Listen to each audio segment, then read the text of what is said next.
Good afternoon. Fade to Black breaking news for this Tuesday, September 24th, 2024. This is all of the news that you need. I'm Jimmy Church. All right, what a great week on Fade to Black. Last night, Jason Quitt was here, finally returning for Quitspiracy 13. It's been a minute. It was an excellent show last night. Tonight, Tuesday, Robert Edward Grant. That's right, Robert Grant is with us. Polymath and Philomath. That's right. There will be a pop quiz tonight after the show.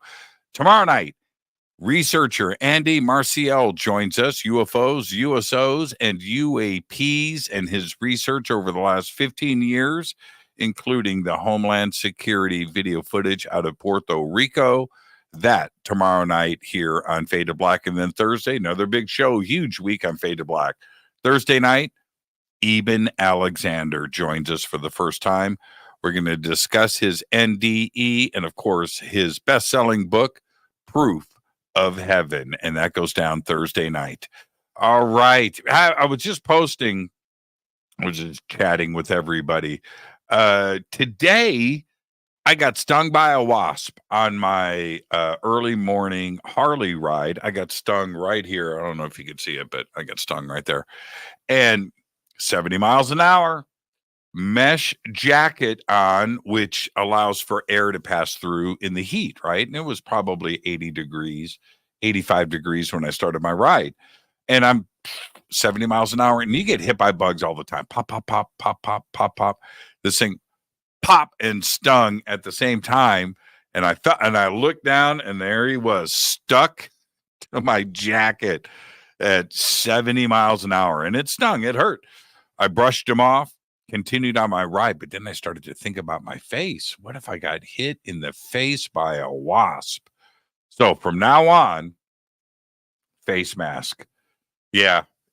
I'm gonna wear a bandana or something. I'm gonna figure that out after the news today. Going to the Harley dealer. Okay, I need wasp face protection. I'll keep you posted on that. All right, let's get to it. On this day in history, 2014, the Mars Orbiter mission, otherwise known as MOM, M-O-M, India's first interplanetary mission, entered into orbit around Mars. That mission lasted about 10 months on this day in 2014. Here's your Fader fact. Are you ready? Check this. Germany has more castles than there are McDonald's in the United States.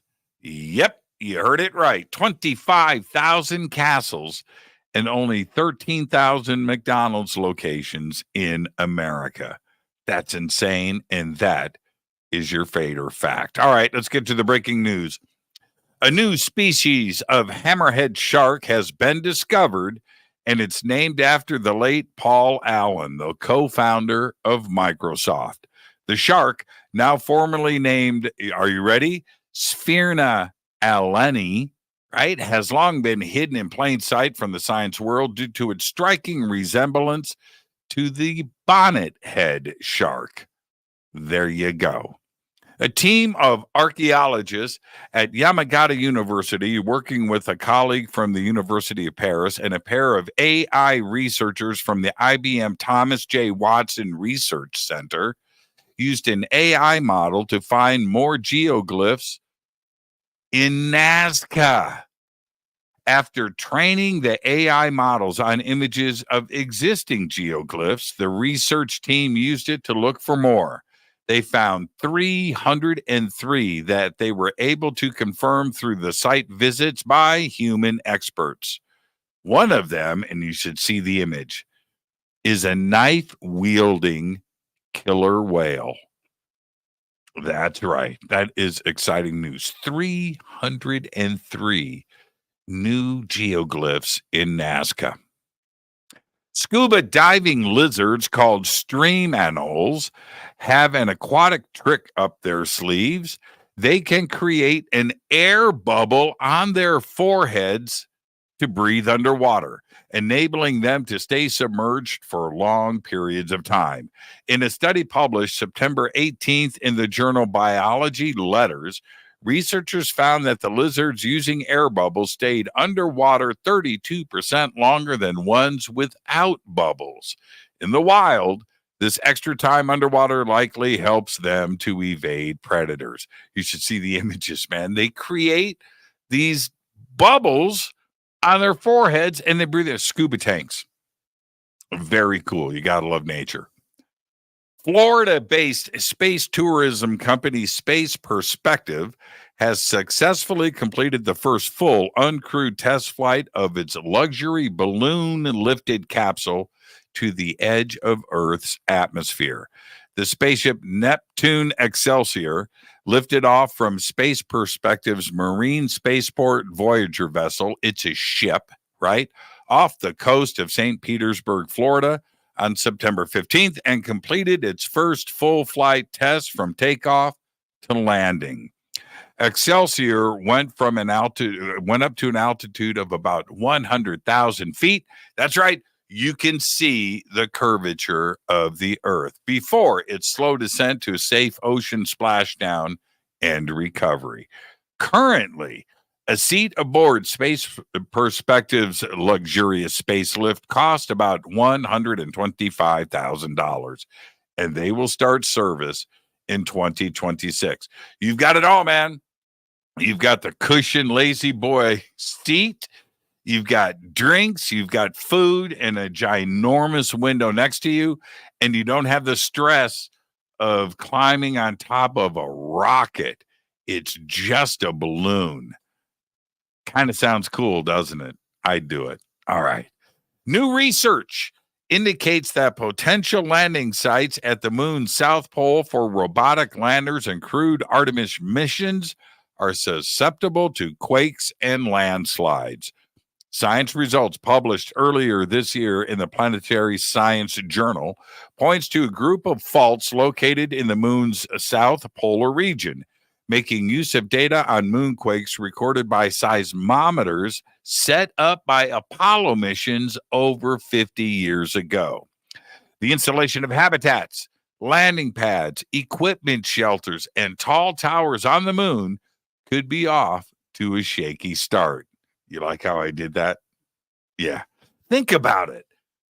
There are lunar building codes are non-existent. Yeah. And unlike earthquakes, which last a few seconds to about a minute, moonquakes can go on for hours. Wow. And finally, I'll leave you with this big news. Physicists at the world's largest atom smasher have observed two quarks in a state of quantum entanglement for the first time. The observation made at the Large Hadron Collider, the LHC, at CERN near Geneva, revealed a top quark, the heaviest fundamental particle, quantumly linked to its antimatter counterpart in the highest energy detection of entanglement ever made. The researchers published their findings September 18th in the journal Nature. Remember, particles that are entangled have their properties connected to each other, so that a change to one instantaneously causes a change to another, even if they are separated by vast distances, like the other side of the universe. We know that Albert Einstein famously poo-pooed the idea and called it spooky action at a distance, but experiments have proved that the bizarre locality-breaking effect is indeed real. And yes, Einstein changed his mind. With measurements of entanglement, and measurement has always been the issue, we are about to enter the era of new physics. And what lies beyond. New physics. Yeah, it's my term. And you heard it here first. Seriously. There you go. There's all the Fade to Black breaking news that you need for this Tuesday, September 24th, 2024. Fade to Black breaking news is produced by Renee Neumann. I'm Jimmy Church. I want to remind everybody, big night on the show. Tonight, Robert Edward Grant joins us. That's right, polymath and philomath, followed by a pop quiz. I'll see everybody tonight, but until then, All I've got is Go Backley Tappy.